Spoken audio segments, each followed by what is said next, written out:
अजीब। दोस्तों, राहुल गांधी के अमेरिका दौरे से बीजेपी की घबराहट बढ़ती जा रही है। राहुल गांधी किन लोगों से के बीच जा रहे हैं, किन लोगों से संवाद कर रहे हैं, उनसे कौन से सवाल हो रहे हैं और उनके कैसे जवाब राहुल दे रहे हैं, इन सब पर बीजेपी आंख कान लगाए बैठी है। राहुल गांधी बीजेपी के लिए सबसे बड़ी चुनौती बने हुए हैं। यह बात अब खुद बीजेपी ही साबित कर रही है, क्योंकि दूसरे दलों के नेता भी विदेश यात्राओं पर जाते हैं, लेकिन उनके दौरे पर बीजेपी की टिप्पणियां दिखाई नहीं देती। लेकिन राहुल गांधी की विदेश यात्रा की खबर लगते ही बीजेपी का डर साफ दिखाई देने लगता है। इस डर को दूर करने के लिए बीजेपी राहुल की बातों की चीर फाड़ करके उसमें कमियां निकालना शुरू करती है, लेकिन इसमें भी बीजेपी का ही नुकसान होता है।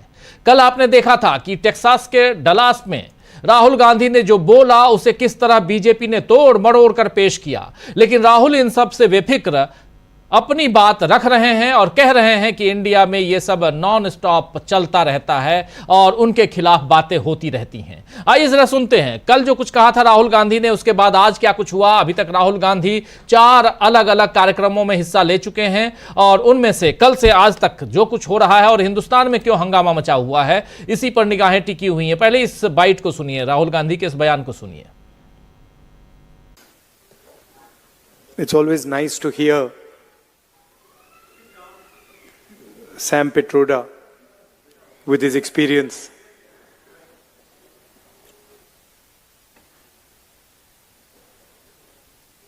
He was saying that his words get twisted. But now वो सबके साथ होता है, इंडिया में नॉन स्टॉप होता है, मीडिया का यही काम बचा है या वो चल रहा है। But I don't know if you've noticed that something has definitely changed after the election results. You know, people come sometimes while I'm in Delhi. Some people will. I'm driving in the car. Sometimes they'll make me open the window, and they'll say, डर निकल गया, डर नहीं लगता अब डर नहीं लगता, डर गायब हो गया। तो it's interesting to me that BJP ने कितना, मोदी जी ने कितना डर फैलाया, एजेंसीज का दबाव, मीडिया का दबाव, इनकम टैक्स डिपार्टमेंट, छोटे बिजनेसेस पे, मीडियम साइज बिजनेसेस पे, और एक सेकंड में सब गायब हो गया। अजीब सी बात है, मतलब सालों लगे उस डर को पैदा करने में, सालों लगे, प्लानिंग चली, पैसा लगा और एक सेकंड में खत्म। और वो दिखता है अब, you can see it, I see it, I get to see it in Parliament. I see the Prime Minister right up front, and I can tell you that the idea of Mr. Modi, 56-inch chest, direct connection with God, that's all gone. It's history now.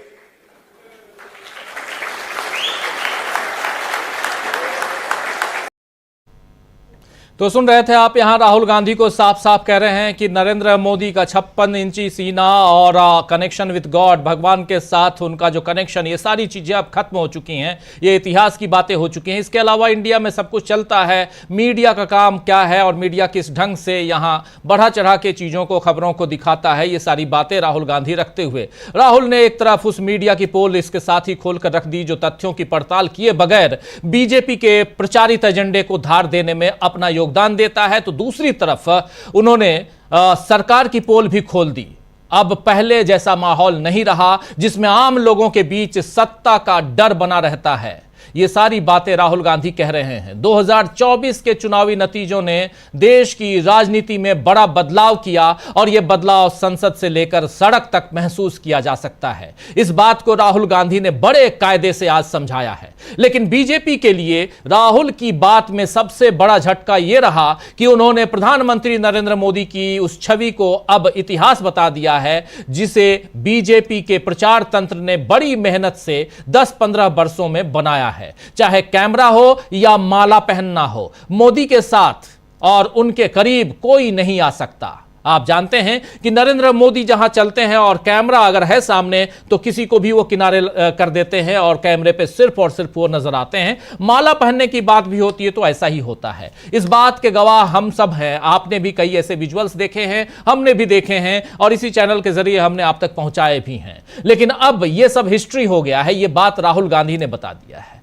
आइए जरा एक दूसरी bite सुनते हैं। इतिहास की बात राहुल गांधी जो कह रहे थे, इसी को जरा और विस्तार से सुनिए। I don't know if you've noticed that something has definitely changed after the election results.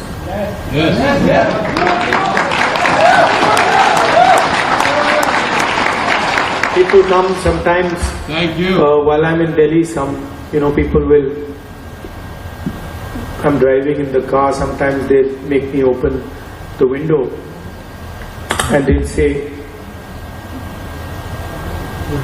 डर निकल गया, डर नहीं लगता अब डर नहीं लगता, डर गायब हो गया। तो इतिहास की बात हो गई, डर निकल गया। 2024 के चुनाव के बाद से लोगों के बीच, लोगों के दिलो दिमाग से अगर डर निकल गया तो यह छोटी मोटी बात नहीं हो सकती है। राहुल की बातों का बीजेपी के पास कोई जवाब नहीं बचता तो वो पहले से ज्यादा तीखे हमले उन पर करने लगती है। आज भी यही हुआ है। राहुल ने देश में समानता और सबके लिए सम्मान की बात को अपने तरीके से एक एग्जाम्पल के साथ पेश किया तो बीजेपी ने उसमें सिख शब्द पकड़कर हमला करना शुरू कर दिया। राहुल ने क्या कुछ कहा था, ये पहले देख लेते हैं। यहां सिख समुदाय को लेकर राहुल गांधी के ऊपर हमला हो रहा है।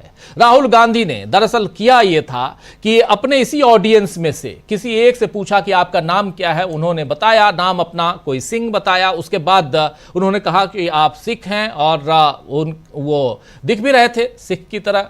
और उसके बाद उन्होंने बताया कि समानता और सम्मान की बात कैसे हिंदुस्तान में अब खत्म हो रही है और उसी का जिक्र करते हुए पहले उनकी जुबानी सुन लेते हैं, राहुल गांधी की जुबानी, और फिर चर्चा को आगे बढ़ाएंगे। क्यों यहां हंगामा मचा हुआ है, क्यों हिंदुस्तान में घमासान है राहुल गांधी के बयान पर, यह सब कुछ समझेंगे। और राहुल गांधी सीधा हमला बीजेपी और आरएसएस पर क्यों कर रहे हैं, क्यों राहुल गांधी कह रहे हैं कि नरेंद्र मोदी का 56 इंची और गॉड से कनेक्शन ये सब अब इतिहास बन चुका है। ये सारी बातें राहुल गांधी अगर उधर कह रहे हैं तो यहां परेशान और तिलमिलाई हुई बीजेपी क्यों नजर आती है। पहले सुनिए ये बयान राहुल गांधी का जिस पर हंगामा मचा हुआ है, सुनिए। First of all, you have to understand what the fight is about. Fight is not about politics. That is superficial. What is your name? Brother, here with the turban. What is your name? Balinder Singh. The fight is about whether he, as a Sikh, is going to be allowed to wear his turban in India.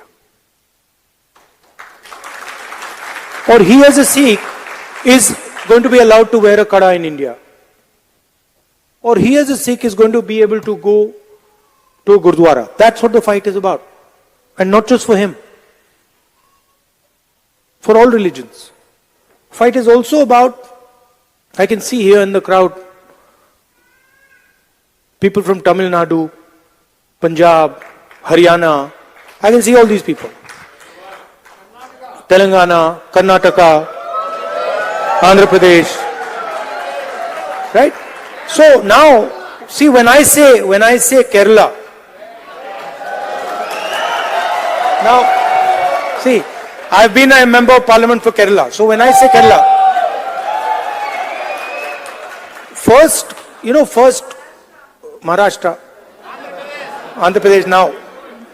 So first when you don't understand these things, you say Kerala is just a simple word. Or you say Punjab is a simple word. But these are not simple words. This is your history, your language, your tradition. Your entire imagination is in these words. And what the RSS is basically saying is that certain states are inferior to other states, certain languages are inferior to other languages, certain religions are inferior to other religions, certain communities are inferior to other communities. This is what the fight is about. We are of the opinion that whether you are from Punjab, Haryana, Rajasthan, Madhya Pradesh, all of you have your history, all of you have your tradition, all of you have your language, and every single one of them is as important as any other one.